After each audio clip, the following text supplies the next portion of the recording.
भोपाल की रहने वाली 9 साल की मुक्ति। बेरहम कोरोना ने 3 दिन के अंतराल में ही माता और पिता दोनों का साया उसके ऊपर से छीन लिया। मुक्ति के पिता ब्रज किशोर मालवीय ने 2 शादियां की थी। पहली पत्नी से 2 बच्चे हैं, दूसरी से इकलौती बेटी मुक्ति है। पहली पत्नी मायके होशंगाबाद में रहती है, जबकि दोनों बच्चे पहले से ही दादा दादी के पास भोपाल में रहते थे। छत्तीसगढ़ में फ्रिज रिपेयर करने वाले ब्रज किशोर कोरोना काल के कारण काम छोड़कर पत्नी और बच्ची के साथ फरवरी में भोपाल आ गए थे। यहीं पति पत्नी को संक्रमण ने घेर लिया और जान चली गई। इसके बाद परिवार को लगा कि दोनों की मौत के बाद दादा दादी सहारा बनेंगे, लेकिन काल को यह भी मंजूर नहीं था। कुछ ही दिन में 74 वर्षीय दादा वीरण लाल भी कैंसर से चल बसे। अब मुक्ति का एकमात्र सहारा 70 साल की दादी राम कुंवर बाई है। जिस उम्र में दादी को बुढ़ापे की लाठी की जरूरत होती है, वे खुद अपने हौसलों से मुक्ति समेत तीनों बच्चों का सहारा बनी हुई हैं। आने वाले दिन क्या मुश्किल दिखाएंगे, यह तो वे भी नहीं जानते, लेकिन वे चाहती हैं कि सरकार ऐसे मासूम पर ध्यान दे ताकि उनके सपने दफन न हो। मध्य प्रदेश में मई लास्ट तक 18 से कम उम्र वाले 50,000 से ज़्यादा बच्चे संक्रमित हुए हैं।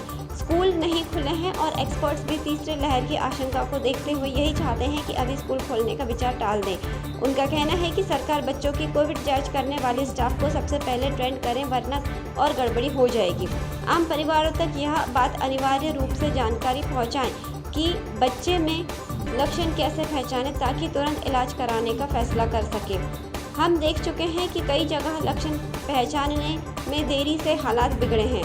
अभी 100 में से 8 बच्चे संक्रमित हो रहे हैं। पिछले साल वायरस का स्ट्रेन बच्चों के लिए माइल्ड था, इसलिए उन पर ज़्यादा असर नहीं हुआ। दूसरी लहर में वे संक्रमण का शिकार हुए। हालांकि पहली लहर में बुजुर्ग का सबसे ज़्यादा संक्रमण की चपेट में आए, इसके बाद उनका टीकाकरण हुआ, मगर इस बार 30 से 45 साल के बीच की आबादी अधिक संक्रमित हुई। अब उनका टीकाकरण भी शुरू हो चुका है। एकमात्र बच्चे बचे हैं जिन्हें टीका नहीं लगा है। ऐसा माना जा रहा है कि संभावित तीसरी लहर में बच्चों को संक्रमित होने की ज़्यादा आशंका है।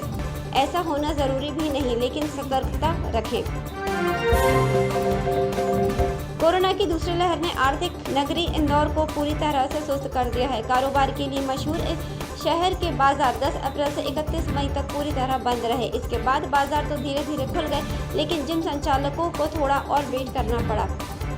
उन्हें 50% कस्टमर के साथ जिम खोलने की परमिशन दे दी गई, यानी दूसरी लहर में भी इनका धंधा 2 महीने तक बंद रहा। हालांकि जिम संचालकों का कहना है कि अभी करीब 1 सप्ताह रूटीन में आने में लग जाएंगे। हमारे सामने सबसे बड़ी चुनौती एक्सरसाइज करने वालों में फिर से आत्मविश्वास लाना ज़रूरी है। पिछले 2 साल ने इस इंडस्ट्री को कोरोना ने तबाह कर दिया। बता दें कि पिछले साल भी 25 मई से बंद हुए जिम सेंटर अगस्त में ही ओपन हुए थे। कोरोना महामारी की दूसरी लहर के बीच प्रदेश के बिजली उपभोक्ताओं को तगड़ा झटका देने की तैयारी है। सभी तरह के शुल्क बढ़ाने की तैयारी है। मध्य प्रदेश विद्युत नियामक आयोग ने मीटर टेस्टिंग चार्ज लोड बढ़ाने से लेकर नए कनेक्शन के शुल्क 65 से 70% वृद्धि का प्रस्ताव रखा है। आयोग ने इसका ड्राफ्ट जारी कर दिया है। उपभोक्ताओं से सुझाव, दावे और आपत्तियों पर सुनवाई के बाद सर्विस चार्ज में संशोधन लागू किए जाएंगे। बड़ी बात यह है कि आयोग ने प्रदेश में हिंदी अखबारों में इसकी सूचना तो दी है, लेकिन वह अंग्रेजी में है। उपभोक्ताओं से 5 जुलाई 2021 तक आपत्ति सुझाव मांगे गए हैं। इस पर जन सुनवाई की औपचारिकता 6 जुलाई को पूरी की जाएगी। इसने सवाल खड़ा कर दिया है कि हिंदी भाषा प्रदेश में विज्ञापन अंग्रेजी में क्यों, जबकि यह हर वर्ग से जुड़ा हुआ मामला है। भोपाल में सिविल ड्रेस में घूम रहे 3 सिपाहियों ने एएसपी बीएम शाक्य से मारपीट की, उनको चाटे मारे और दांत से भी काटा। बीच बचाव करने आई उनकी पत्नी को भी धक्का देकर गिरा दिया। एएसपी भी सिविल ड्रेस में ही थे। घटना सड़क पर रखे बैरिकेड्स हटाने के दौरान हुई। देर रात सड़क पर जगह कम होने से एडिशनल एसपी बैरिकेड से सरका रहे थे। इसी बीच तेज रफ्तार में सिपाहियों की कार आई। कार से एएसपी को हल्की सी टक्कर लग गई। एएसपी ने सलीके से गाड़ी चलाने की हिदायत दी तो तीनों सिपाही बिफर गए। तीनों नशे में थे। टीटी नगर पुलिस स्टेशन ने एडिशनल एसपी की शिकायत पर तीनों आरोपी constable Vinod Parashar, traffic Anil Jat, DRP और 25वीं बटालियन के एसएएफ अवधेश चौधरी के खिलाफ केस दर्ज कर लिया है। इनमें से अनिल पहले से ही निलंबित चल रहे हैं। युवराज कैबिनेट की बैठक सीहोर के निजी रिसोर्ट में हुई। करीब 7 घंटे चली बैठक में स्कूल कॉलेज बंद होने के कारण बच्चों की पढ़ाई के अन्य तरीकों पर विचार किया गया। इस दौरान मंत्रियों ने कई सुझाव दिए। एक मंत्री ने कहा कि गाँव में संक्रमण कम है, ऐसे में यहाँ स्कूल खोले जा सकते हैं। अन्य मंत्री ने कहा कि अगले 2 माह तक ऑनलाइन क्लास चलाने की अनुमति स्कूलों को देना चाहिए। इसे लेकर निर्णय हुआ। मंत्रियों के सुझाव कैबिनेट सब कमेटी को भेजे जाएंगे। यह कमेटी ही स्कूलों के अलावा कॉलेजों को खोलने को लेकर सरकार को रिपोर्ट देगी। इसके आधार पर फैसला लिया जाएगा। यह पहला मौका है जब मुख्य सचिव इकबाल सिंह बैस को इस तरह की बैठक से दूर रखा गया, जबकि मुख्यमंत्री सचिवालय के अफसर बैठक में मौजूद रहे। हालांकि विभागों के अपर मुख्य सचिव और प्रमुख सचिवों को भी बैठक से दूर रखा गया। इसके पहले मंत्रालय के बाहर 5 जनवरी को कैबिनेट की बैठक कोलार डैम के गेस्ट हाउस में हुई थी। उसमें मुख्य सचिव समेत आला अफसर मौजूद थे। श्री महाकालेश्वर मंदिर में फिलहाल आम श्रद्धालुओं का प्रवेश बंद है। मंदिर में केवल पुजारी और पुरोहित ही पहुंच रहे हैं। इसके बाद भी संध्या पूजन के पहले बाबा महाकाल की जलाधारी के आसपास एक पुजारी ने श्रद्धालुओं द्वारा दी गई लहसुन, हरी मिर्च, टमाटर और हरी सब्जी महाकाल को चढ़ा दी। मामला सीसीटीवी पर लाइव देख रहे एक अधिकारी के सामने आने के बाद गर्भगृह निरीक्षक और संबंधित पंडित को फटकार लगाई। पुजारी से जवाब तलब किया गया। श्री महाकालेश्वर मंदिर में लाखों भक्तों की आस्था जुड़ी है। भगवान महाकालेश्वर को भांग, मेवा, मिष्ठान, फल, फूल, नए वस्त्र, आभूषण अर्पित किए जाते हैं। शाम 4 बजे संध्या पूजन से पहले गोपाल पुजारी ने किसी श्रद्धालु द्वारा दिए गए लहसुन, हरी मिर्च, टमाटर और हरी सब्जी अर्पित कर दी। मामला उस समय सामने आया जब सहायक प्रशासक मूलचंद जुनवाला ने ऑफिस में लगे सीसीटीवी कैमरे पर लाइव दर्शन से यह दृश्य देखा। उन्होंने तुरंत गर्भगृह निरीक्षक विजय डोडिया से जानकारी ली। गोपाल पुजारी ने बताया कि श्रद्धालु की मन्नत पूरी होने के कारण यह सब्जी भगवान को अर्पित करने के लिए दी थी।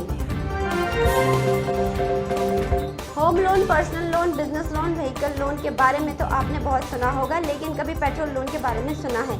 जी हाँ, हम सही कह रहे हैं। लगातार महंगे होते पेट्रोल डीजल के बाद अब ग्वालियर की यूथ कांग्रेस पेट्रोल लोन भी बांट रही है, वह भी नॉन रिफंडेबल। मतलब आपको लोन मिलेगा लेकिन वापस भरना नहीं पड़ेगा। इसके लिए चेतकपुरी पेट्रोल पंप से करार कर बाहर एक स्टॉल लगाया गया। यहाँ पेट्रोल भरवाने आने वाले लोगों से आसान फॉर्म पर लोन की लिखा पढ़ी कि उनको लोन दिया गया। यूथ कांग्रेस के जिला अध्यक्ष हेवरन सिंह ने बताया कि जब पेट्रोल डीजल के दाम आसमान छू रहे हैं तो लोगों को गाड़ी चलाने के लिए पेट्रोल लोन तो लेना पड़ेगा। यूथ कांग्रेस आगे भी ऐसा करती रहेगी। सराफा में सोने की तस्करी में पकड़े गए 4 आरोपियों में से एक आरोपी रविंद्र जैन पिता राजेंद्र जैन को कस्टम एक्ट के तहत मुख्य आरोपी मानकर DRI ने गिरफ्तार कर कोर्ट में पेश किया। यहां से उसे 14 दिन की रिमांड पर विभाग को सौंप दिया गया। बाकी 3 आरोपी दिनेश जैन, योगेंद्र जैन और अरविंद नीमा को फिलहाल समन जारी कर बयान लेकर कस्टम एक्ट के प्रावधानों के तहत छोड़ दिया गया।